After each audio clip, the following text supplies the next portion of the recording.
Good morning, my name is Richard Mulvey. I'm the past president of the Professional Speakers Association of Southern Africa, and I'm here today to talk to you about being a speaker and selling your speaker business.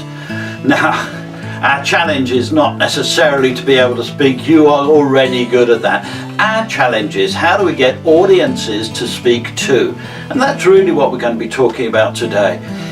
A few things to consider before we get into that. Firstly, your product's got to be damn good. It's a given. You cannot stand up in front of an audience unless you're very good at speaking. And that's really the first thing. Make sure you've got a good product. Second thing is to narrow down the type of speaking you do. We talk about having a niche, a small niche. If you are good at everything, then you're not going to be a great speaker. You're not going to be able to sell your speaking work. So it's important to narrow down so that you're the expert in a particular field. Customers are not going to buy a jack of all trades. They are much more likely to buy a master of just one.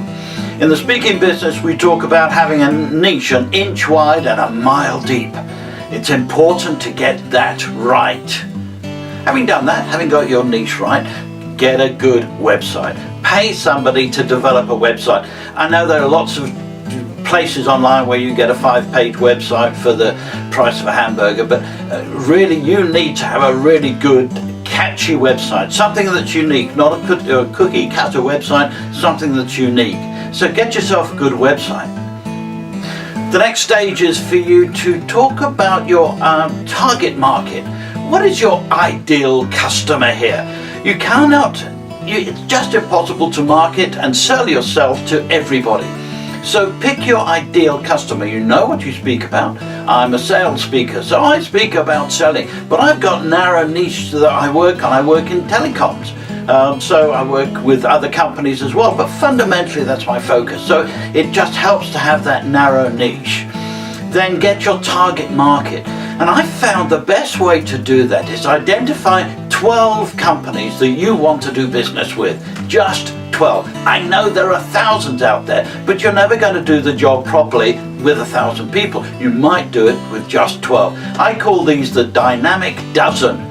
So get those 12, list those 12 companies you want to do business with, then find out as much information about those companies as you can. You want to know everything. Who is the decision maker? What is his or her secretary's name? What is the receptionist's name even? You want to know how big that company is. How often do they have events that they're likely to book a speaker to? You want as much information as you can. Do they have a sister company you've already worked with that you can use as a reference? I'm doing that all the time now, taking one company, looking for other companies in the same market that I could use as a reference. So get that dynamic dozen down in place and find out as much information as you can before you make contact with that company. Okay, now you have the information. The next stage is to go and see them. You want them to employ you as a speaker at their next conference or convention, or to have you as a trainer to improve the skills of their team. They're unlikely to do that unless they see you. So go and see them. Make an appointment with a decision maker. Who is that? I don't know. In my business, it's very often the sales manager or the financial director, sometimes human resources or a training manager in the bigger companies. I'm a sales trainer. That's where I'll go. Who is it that you need to speak to? Find out the name, make an appointment, go and see them. Get face to face with them. Okay, so you're doing some work now. You've got a number of different gigs that you've already done. How do you make sure you maintain that business? Keep a valid database. In selling, we call it a CRM, Customer Relationship Management System. It doesn't matter what you call it. What is important is you want the contact details from everybody that you have spoken to. I've been in this business 23 years, and I can tell you who was in my first audience in Durban at the Blue Waters Hotel 23 years ago. Now, my contact details for them are way out of date, of course. Doesn't matter. You should record everybody that's in every audience every time you speak. Sometimes that's challenging, of course.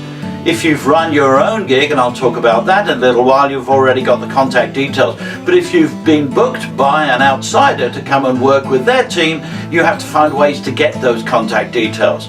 You have to have them. It must be a target. Sometimes I will tell my clients that I'm going to send a summary or the slides from the presentation. Can I have the contact details of the people in the room? Other times, last week I was working with a Bidvest company and I sent them pre-conference work, so they had to do a little bit of work before I was speaking. But what I was doing was getting their contact details, because I want to continue to talk to those people after the event. The best source of business for you in this coming year is going to be people you've already spoken to, people you have already impressed, people who already believe you're the right guy. You just need to keep in contact with them, and to do that you need a valid database. Another challenge we've got here in South Africa is business is tough. Really? Yeah, really. It's a tough time for us. Going back 5 or 6 years, it wasn't so tough, and it just seems to be getting tougher and tougher and tougher out there. Okay, accept that. If you're battling, well, don't worry about it, because everybody else is in this business. You need to get outside of South Africa if you're going to make the real bucks in this business. In any event, money in South Africa is not only tight, but the fees are smaller here than you would get anywhere else. So you need to find ways of getting out of South Africa if you're going to do business. How do you do that? Well, you get up and go. The chances of you getting business without actually being in the country, at least for a little while, are slim to non-existent. So it's important to be in the country that you want to get business in. Take a week off, pack your bags and go out there, wherever it wants to be. Nigeria, maybe not Nigeria, but there's plenty of countries out there. No, I better be careful here. I'm off to Nigeria next week, which is why I can't do this. Lagos airport is the worst airport in the world, but the Nigerian people are wonderful audiences. So Nigeria is not a bad place if you can get past the airport. However, you need to be there. I've got a good contact in Nigeria who finds me work. Charlotte and I are going off to Singapore in the quiet month between mid-December and mid-January, and the purpose of that visit is just for us to make contact and find work. So it's important, if you want business outside of this country, you've got to be there. Use the dynamic dozen process just the same, but make sure that you can get face-to-face with these people if you want business. The good news is that the big bucks are out there. The American fees you'll find in Singapore and in the UK that we just don't get here in South Africa. You could, of course, decide to run your own gigs here in South Africa or anywhere, much harder away from this country, although we're going to be working with that if we can. We'll see how that goes. But running your own gigs is fascinating, and I've been doing that for the last 23 years, partially because the bureaus didn't show any interest in booking me in the early days, and even now I only get 4 or 5 gigs a year from the bureaus. The majority of my work is in-house with companies, with conventions and conferences that I've made contact myself, or gigs that I've arranged myself. I run a series called the Power Series. Some of you will have heard of that. But you can arrange your own gigs as well. It's not so challenging. You need that contact database to do that, of course. Once you've got a number of contacts that you can make contact with to invite them to the gigs that you want to run, then set something up. Venues nowadays are battling. So there are plenty of venues out there that will help you. They, without taking a deposit, I don't think I've paid a deposit for a venue for years. So they will help you to run your own gig if you can. I believe it's worthwhile. Well, even if you only get 20 or 30 people in a room, it's a profitable exercise. So give that some thought. And if you want some help with that, make contact with me. I'll give you a rundown as to how you can structure that and make it work for you. If you want to grow your business, join the Professional Speakers Association here in Southern Africa. Why? Well, firstly, let's get it clear. We're not going to help you get new gigs. That's not our business. Our business is to help you grow your business. That's what the Professional Speakers Association does. But during that time, what you're doing is making contact with other speakers, and those other speakers will very often help you get work. When I can't do a particular gig because I'm out of the country or whatever, I will send it off to a friend who is also a professional speaker and a member of the Professional Speakers Association of Southern Africa. I will make contact with those people and give them work. Just, if I can't do it, why not? So over the next few weeks, I should be flying to Nigeria, to direct to Tanzania, Tanzania direct to Dubai, back to South Africa to bring home my washing, and then back out to Nigeria again. And all of that business has come from 3 people who I have met through the Professional Speakers Association of Southern Africa. All of it. If I had never been a member, I wouldn't be doing that business. Now, we don't promote the fact that you get business by being a member.